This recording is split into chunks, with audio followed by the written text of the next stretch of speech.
প্রিয় শিক্ষার্থীরা, তোমরা যারা এডমিশন টেস্ট দিচ্ছ, তোমাদের 20 তারিখে ঢাকা ইউনিভার্সিটির পরীক্ষা। এর মধ্যে মেডিকেলের পরীক্ষা হয়ে গেছে। তোমরা যারা অনেকেই চান্স পাওনি, তোমরা হতাশ হয়ে গেছে, এত পরেও মেডিকেলের চান্স হইলো না। এখন ঢাকা ভার্সিটির ফিজিক্স এর এমসিকিউ গুলো কিভাবে দাগাবো, বা ম্যাথ, এতগুলো ফিজিক্সের ম্যাথ আসে, এগুলো দাগাইতে পারবো কিনা, তোমরা এই সন্দেহে বা এই ডিপ্রেশনে তোমরা অনেকে পড়ার থেকে পিছিয়ে যাচ্ছ। এটা কখনোই করবে না। তোমরা বিগত বর্ষের 5টা বা 6টা প্রশ্ন অবশ্যই খুব ভালো করে সলভ করবে। ক্লাসটা যদি তোমরা পুরোটা দেখো, তাহলে তোমাদের প্রশ্ন ব্যাংকে যতগুলো সূত্র আছে, অর্থাৎ বইয়ের প্রায় সূত্রগুলোই কিন্তু তোমাদের রিভিশন হয়ে যাবে। এখানে সূত্রগুলো নিয়েও আলোচনা করে দেওয়া হয়েছে। ঢাকা ইউনিভার্সিটির 21-22 সেশনের আবার 15টা প্রশ্ন আমরা এখানে সলভ করব। তো দেখো, এখানে প্রথম যে প্রশ্নটা আসছে সেটা হলো, একটি 3 মানের ভেক্টরকে একটি 4 মানের ভেক্টরের সাথে যোগ করলে লব্ধি ভেক্টরের মান নিচের কোনটি হবে না। নিচের কোনটি হবে না বলছে এখানে। তাহলে এখানে আমরা যদি যোগ করি, তাহলে আর ম্যাক্স ইকুয়াল আমরা কি লিখতে পারবো, পি প্লাস কিউ। এখন পি প্লাস কিউ করলে এখানে আমরা কত পাবো, 7 পাবো। এখন আর মিনিমাম বের করতে হবে আমাদেরকে। আর minimum equal P minus Q equal আমরা কি পাবো, এখানে 1 পাবো। তাহলে দেখো, 1 থেকে 7 এর মধ্যে যে মানগুলো আছে সেগুলো সবগুলোই হইতে পারে এটার মধ্যে। তাহলে এখানে 1 আছে, এটা হবে না। 3 আছে, হবে না। 5 আছে, হবে না। তাহলে অ্যান্সার কি হবে, অ্যান্সার হবে 4। নেক্সট যে প্রশ্নটা আছে সেটা দেখো, একটি রাবার ব্যান্ডকে টেনে এর দৈর্ঘ্য এক্স পরিমাণ বৃদ্ধি করলে রাবার ব্যান্ডের সৃষ্ট প্রত্যাবর্তী বল F equal A X plus B X square, যেখানে এ এবং বি ধ্রুবক, রাবার ব্যান্ডটিকে এক্স ইকুয়াল 0 থেকে এক্স এল পর্যন্ত বৃদ্ধি করলে কৃত কাজের মান কত। এটাকে তোমাদেরকে সমাকলন করে বের করতে হবে। এখন এখানে ডাব্লিউ ইকুয়াল আমরা যেটা জানি সেটা হলো ডাব্লিউ ইকুয়াল সমাকলন এল থেকে 0-র মধ্যে, অর্থাৎ এখানে আপার লিমিটটা হবে এল এবং লোয়ার লিমিটটা হবে 0। এখন এটাকে আমাদের সমাকলন করতে হবে। ডাব্লিউ ইকুয়াল কি জানি, এফ ডি এক্স। তাহলে এফ ডি এক্স লিখে নিলাম আমরা। এখন এটাকে সমাকলন করতে হবে। তাহলে এখানে এল দাও আর এটা 0 দাও। এখন যেটা রাশি ছিল এফ এর লিখে নাও, এখানে A X plus B X square, এটা তোমরা লিখে নাও। আর এখানে পাশে কি থাকবে, ডিএক্স থাকবে। এখন এটাকে যদি সমাকলন করো তাহলে কি পাবা তোমরা, এখানে তোমরা পাবা A X square divided 2 plus B divided 3 X cube. আর আপার লিমিট এবং লোয়ার লিমিট এখানে দিয়ে নাও তোমরা। এটা ছিল এল আর এটা ছিল 0, এখানে ইকুয়াল দিয়ে। তাহলে আমরা কিসের ওখানে মানগুলো বসাবো, এক্স এর ওখানে আপার এবং লোয়ার লিমিটের মানগুলো বসাই, দেখবো কি আসে। এটা হবে A L square divided 2 plus B L cube divided 3। দেখো তো এটা কোথায় আছে, এটা তোমরা যেখানে পাবা ডি নাম্বার অপশনটা দেখো, A L square divided 2 B L cube divided 3। তাহলে অ্যান্সার কি হবে, অ্যান্সার হবে ডি নাম্বার। নেক্সট যে প্রশ্নটা আছে সেটা দেখো, একটি ইলেকট্রনকে ভি বিভব পার্থক্যের মধ্যে রাখলে ইলেকট্রনের বেগ ভি এবং প্রযুক্ত বিভব পার্থক্যের মধ্যে সম্পর্ক কোনটি। এখন এখানে তোমাদেরকে কি নির্ণয় করতে হবে, সম্পর্কটা নির্ণয় করতে হবে। এটার ক্ষেত্রে তোমরা যেটা জানো সেটা হলো EV naught equal half M V square, এটা জানো। তাহলে এখান থেকে ভি এর মান যদি বের করতে চাও তাহলে কি হবে তোমাদের, 2 ইভি নট ডিভাইডেড এম। তাহলে এখানে অ্যান্সার কি হবে, অ্যান্সার হবে তোমাদের এখানে বি নাম্বার যেটা আছে দেখো, ভি ইকুয়াল √2 ইভি, জাস্ট এখানে একটা নট দিয়ে দাও, ডিভাইডেড এম, অর্থাৎ এটা হচ্ছে এটার অ্যান্সার। নেক্সট যে প্রশ্নটা আছে দেখো, শূন্য ভর এবং ই শক্তি বিশিষ্ট একটি কণার ভরবেগ কি হবে। এখন শূন্য ভর যেটা বলছে, শূন্য ভর এবং ই শক্তি বিশিষ্ট একটি কণার ভরবেগ, এখানে তোমাকে কি নির্ণয় করতে হবে, ভরবেগ নির্ণয় করতে হবে। এটার ক্ষেত্রে যে সূত্রটা জানি আমরা সেটা কি জানি দেখো, ইকুয়াল আমরা এখানে যেটা লিখতে পারবো √P square C square plus M naught square তারপর c⁴, এটা আমরা লিখতে পারবো। তাহলে এখান থেকে আমাদেরকে যেটা বের করতে হবে, ই স্কোয়ার ইকুয়াল, যেহেতু শূন্য ভর তাহলে এটা কি হয়ে যাবে, শূন্য হয়ে যাবে। ইকুয়াল আমরা এটা লিখতে পারবো পি স্কোয়ার সি স্কোয়ার, এটা পুরোটাই কি হয়ে যাবে, জিরো হয়ে যাবে তখন, যেহেতু ভরটা একদমই শূন্য। তাহলে এ স্কোয়ার ইকুয়াল লিখতে পারবো পি স্কোয়ার সি স্কোয়ার। তাহলে ই ইকুয়াল আমরা এখানে যেটা লিখতে পারবো সেটা হচ্ছে পি সি। তাহলে এখান থেকে আমরা পি যদি বের করি, পি দ্বারা কি বোঝাবে, ভরবেগ বোঝাবে। তাহলে ই ডিভাইডেড কি লেখা যাবে, সি লেখা যাবে। অর্থাৎ অ্যান্সার কি হবে, অ্যান্সার হবে বি নাম্বার। নেক্সট প্রশ্ন দেখো, একটি রান্নাঘরের দেয়াল সিলিং এর মাঝে তাপীয় অন্তরক পদার্থ দিয়ে তৈরি। রান্নাঘরের মধ্যে একটি সাধারণ রেফ্রিজারেটর দরজা খুলে তা চালু রাখলে রান্নাঘরের তাপমাত্রা কি হবে? এখন রান্নাঘরের তাপমাত্রা কি হবে, রান্নাঘরের তাপমাত্রা বাড়বে।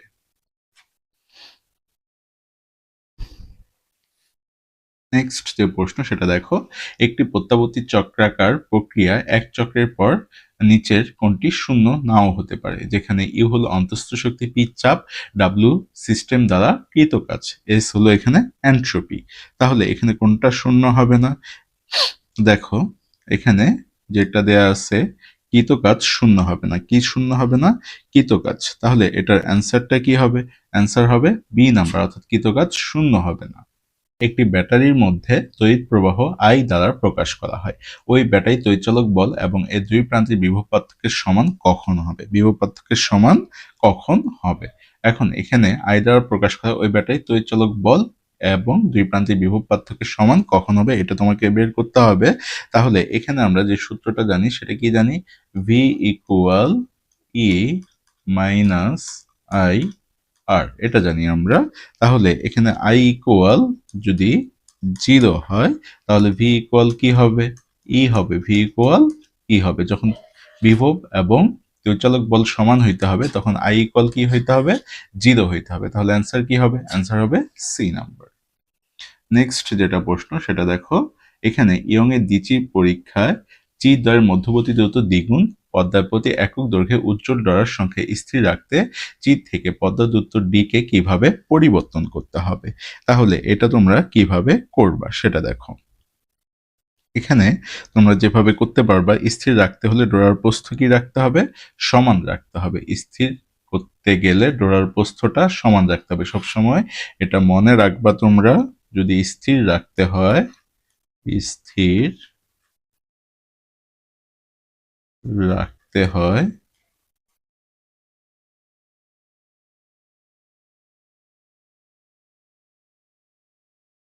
তাহলে ডোরা প্রস্থ সমান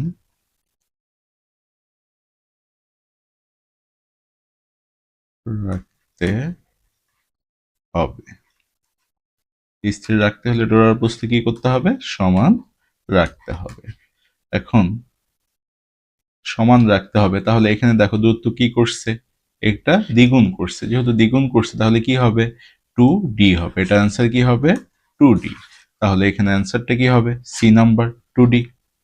দেখো এখানে যে প্রশ্নটা আছে, একটি ব্রিজ রেকটিফায়ার বর্তনী ইনপুট সংকেতের কম্পাঙ্ক 50 হার্টজ হলে এর আউটপুট সংকেতের কম্পাঙ্ক কত হবে, এটা তোমরা কিভাবে করবা।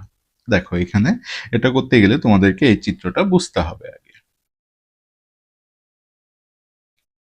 এখানে একটা সিগন্যাল আর্ট করে নাও প্রথমে, এটা হলো তোমার ইনপুট সিগন্যাল, আর আউটপুট সিগন্যাল তুমি যেটা পাবা সেটা হচ্ছে এইটুকু, এটা হচ্ছে তোমার আউটপুট সিগন্যাল।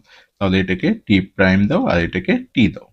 এখন এখানে আমরা যেটা লিখতে পারবো সেটা হচ্ছে T equal to T prime, এটা আমরা লিখতে পারবো।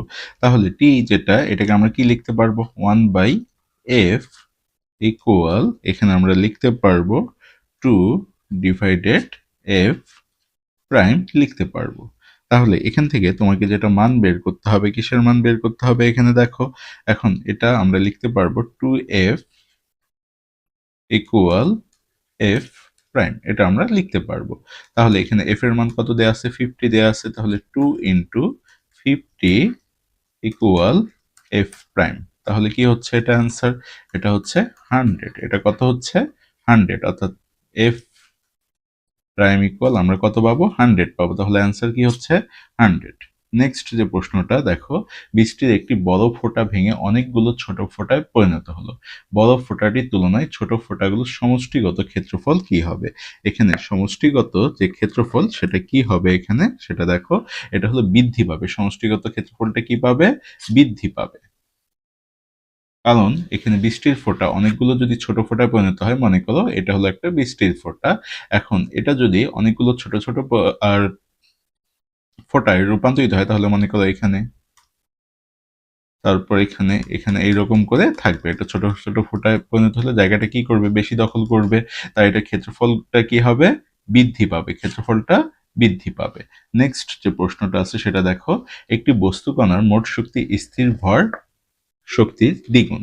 আলোর দ্রুতি সি হলে কণাটির দ্রুতি কত হবে? এখানে আলোর দ্রুতি সি একটা লিখে নাও তোমরা। সি হলে কণাটির দ্রুতি কত হবে? এখানে কণাটির দ্রুতি বের করতে হবে তোমাকে। তাহলে এটা কত পাবা তোমরা সেটা দেখো। এখানে কি দিচ্ছে? ভরের ক্ষেত্রে। এটার ভরের ক্ষেত্রে যে ফর্মুলাটা হবে সেটা আগে লিখে নাও তোমরা। সেটা কি ফর্মুলা হবে এখানে? দেখো, এখানে আমরা এ ইকুয়াল কি লিখতে পারবো? এমসি লিখতে পারবো। যেহেতু একটা স্থির আছে তাই আমরা এখানে কি লিখবো? MC square equal M naught C square. স্থির ভর কি বলছে? দ্বিগুণ বলছে, তাই এখানে একটা শর্তমতে 2 দিয়ে দাও তোমরা। তাহলে দেখো এটার ক্ষেত্রে আমরা যেটা লিখতে পারবো, M equal to M naught. M equal কি লিখতে পারবা? 2 এম নট লিখতে পারবা। তো এখানে এম এর ক্ষেত্রে যে ফর্মুলাটা আছে সেটা দেখো, M naught divided root over 1 minus V square divided C square equal দিয়ে এখানে লেখো 2 এম নট। এটা তোমরা লিখতে পারবা। তাহলে এখান থেকে এখন উভয় দিক থেকে এম নট কি হবে? উঠে যাবে। এখান থেকে বের করতে হবে তোমার ভি এর মান। কার মান বের করতে হবে? ভি এর মান। তাহলে এখানে তুমি V square equal C square equal কি লিখতে পারবা? এটা প্রথমে স্কয়ার উঠে গেলে কি হবে? 4 হবে। তাহলে 1 মাইনাস হবে। তাহলে এটা যেহেতু 1 ডিভাইডেড 4 হইতো, তাই এটা কি হবে? 3/4 হবে। এখানে কি হবে? 3/4। তাহলে শুধু ভি এর মান যদি বের করতে চাও তাহলে কি হবে? √3 ডিভাইডেড 2 ইন্টু সি হবে। দেখো এটা কি আছে? এই যে বি নাম্বারে দেখো √3, সরি, এটার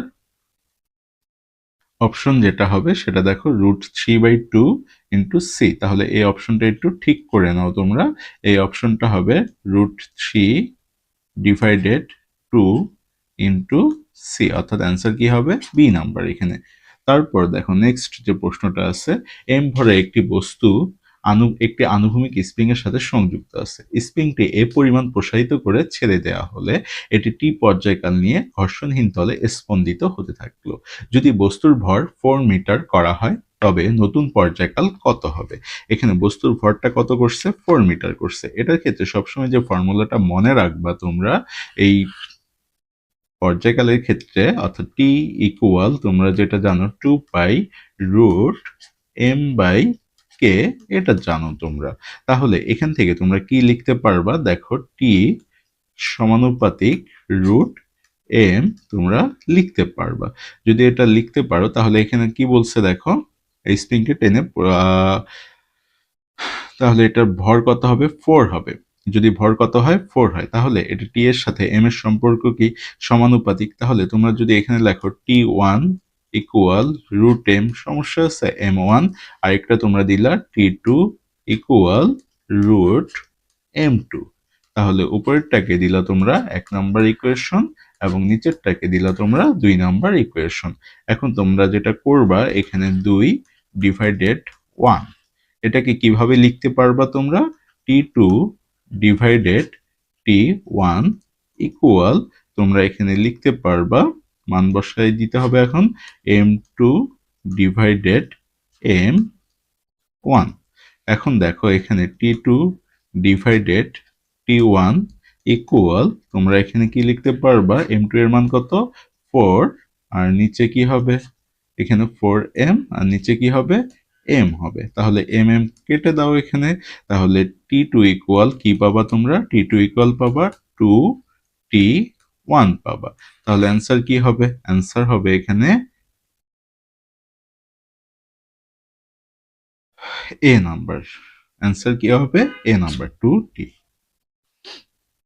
নেক্সট যে প্রশ্নটা আছে সেটি দেখো, একটি সুতার এক প্রান্তে একটি বস্তুকে বেঁধে উলম্বভাবে বৃত্তাকার পথে ঘোরানো হচ্ছে। বৃত্তের সর্বোচ্চ বিন্দুতে বস্তুটির বেগ √3 g r।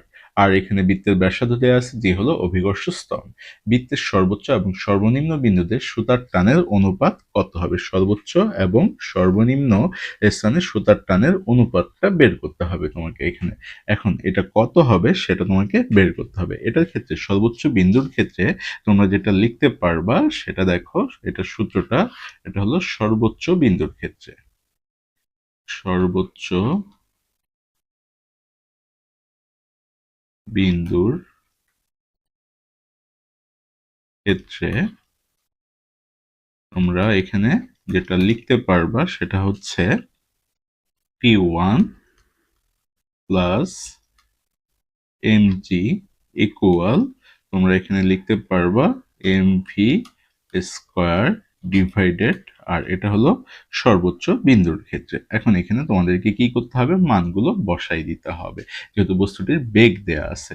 তাই t1 প্লাস mg, আর এখানে v স্কয়ার মান যদি বসাই দাও তাহলে কি হবে? এখানে দেখো m, তারপর ইন্টু রুট উঠে যাবে, g, আর ডিভাইডেড কি হবে? আর হবে। তাহলে এটা তোমরা T1 প্লাস mg ইকুয়াল, তোমরা এখানে পাবা 3, এটা কি পাবা? এখানে 3mg পাবা। তাহলে T1 ইকুয়াল তোমরা এখানে পাচ্ছ 2mg, এটা তোমরা পাচ্ছ। এখন দেখো এটা গেল সর্বোচ্চ বিন্দুতে। এখন সর্বনিম্ন বিন্দুর ক্ষেত্রে কি হবে? তার আগে তোমাদেরকে যেটা বের করতে হবে, শক্তির সংরক্ষণশীলতা নীতি। কি বের করতে হবে? শক্তির সংরক্ষণশীলতা নীতি যদি বের না করো তাহলে কিন্তু সর্বনিম্ন বিন্দুতে তোমরা মানটা পাবা না। এখন শক্তির সংরক্ষণশীলতা নীতির ক্ষেত্রে তোমরা যেটা লিখতে পারবা এখানে half m v1 square plus mg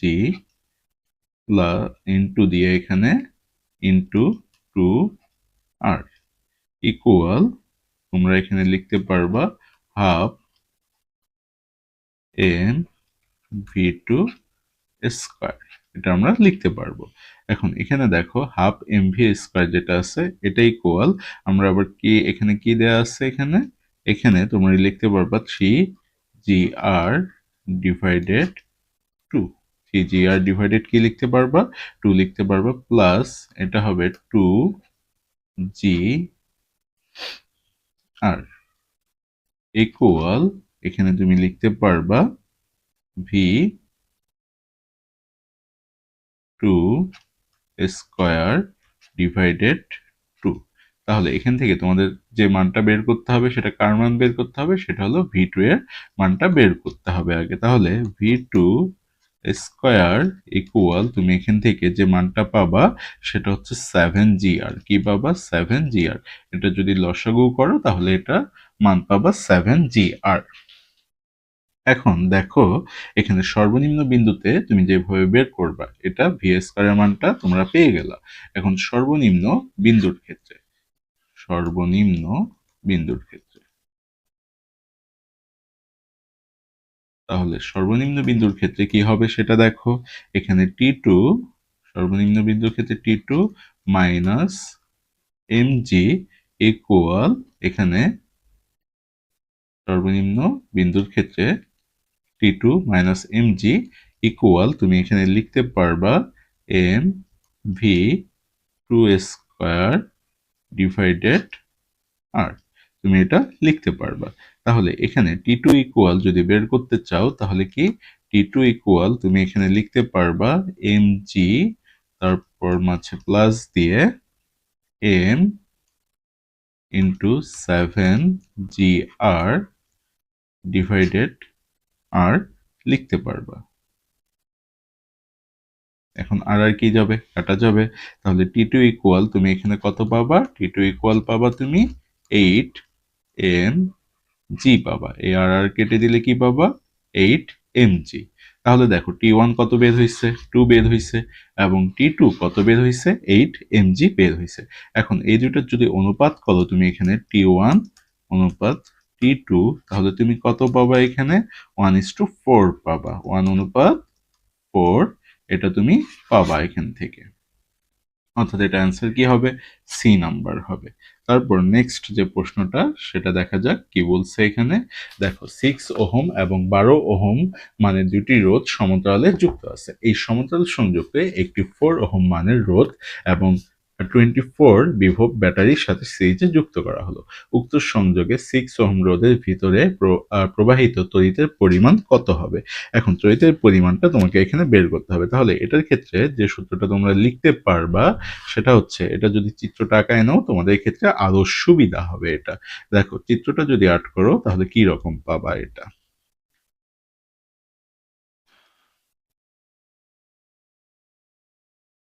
এখানে তোমরা চিত্রটা আর্ট করলে তোমরা এখানে বিগত বর্ষের প্রশ্নগুলো অবশ্যই খুব ভালো করে দেখবা পরীক্ষার আগে, কারণ এখান থেকে রিপিট না হইলেও এখানে দেখবা যে কি কি প্রশ্ন আসে, কি ধরনের প্রশ্ন আসে, এটা অবশ্যই তোমরা ভালো করে দেখে যাবে। কারণ এখানে যে টপিকস গুলো থেকে প্রশ্ন আসে এটা রিপিট হয় না ঠিক আছে, কিন্তু এগুলো সূত্রগুলো তোমাদের কাজে লাগবে। কি কাজে লাগবে, সূত্রগুলো কাজে লাগবে তোমাদের। এই সূত্রের জন্যই তোমাদের কি করতে হবে, বিগত বর্ষের প্রশ্নগুলো সলভ করতে হবে। এটা যে শুধু ঢাকা ভার্সিটির ক্ষেত্রে এমনটা না, এটা তোমাদের অন্যান্য ভার্সিটির ক্ষেত্রে যে যে ভার্সিটির পরীক্ষা দিবা অবশ্যই তোমরা কি করবা, এই বিগত বর্ষের প্রশ্নগুলো একটু অ্যানালাইসিস করে তারপরে যাবা। দেখো এটা চিত্রটা আর্ট করে নিলে তোমরা চিত্রটা পাবা এইরকম 6 12 এখানে 4 আর এখানে হলো 24 ভোল্ট। তাহলে এটার ক্ষেত্রে যদি মান বের করতে চাও তোমরা, তাহলে I ইকুয়াল যেটা লিখতে পারবা এখানে 24 ডিভাইডেড তুমি লিখতে পারবা 6 ইন্টু 12 ডিভাইডেড তুমি লিখতে পারবা 6 প্লাস 12, তারপর এখানে প্লাস দিয়ে 4 এটা তুমি লিখতে পারবা। আর এটা কি হবে, অ্যাম্পিয়ারে হবে। এখন এটা যদি ক্যালকুলেশন করো তুমি তাহলে কি পাবা, এখানে 3 অ্যাম্পিয়ার পাবা। কি পাবা, 3 অ্যাম্পিয়ার, এটা পাবা 3 অ্যাম্পিয়ার। এখন উক্ত সংযোগে কতটুকু রোধ যুক্ত করছে, এখানে 6 ওহম রোধ প্রবাহিত করছে। তাহলে সেক্ষেত্রে কি হবে এখানে, এখানে দেখো এখন তুমি I6 ইকুয়াল তুমি যেটা এখানে লিখতে পারবা R 12 divided R 12 plus R 6 into I. এর মান তো আমরা বের করে নিছি, এটা হলো এই যে তোমার এখানে যে 6 এবং 12 ওহম মানের দুটি রোধ সমতলে যুক্ত আছে সেটার ক্ষেত্রে ফর্মুলা হবে এটা। এখন এখানে জাস্ট মানগুলো বসাই দেয়া, মানগুলো যদি বসাই দাও তাহলে কি হবে, এখানে 12 যেটা বসাই দাও 12, তারপর এখানে হবে 18, আর এখানে আমরা যে মানটা পাইছি সেটা হলো 3। এখন যদি ক্যালকুলেশন করো এটা কি হবে 6, এখন 6 দিয়ে এটাকে কাটলে তোমরা কত পাবা, 2 পাবা। তাহলে এটা অ্যান্সার কি হচ্ছে, অ্যান্সার হচ্ছে 2 অ্যাম্পিয়ার, অর্থাৎ এ নাম্বার।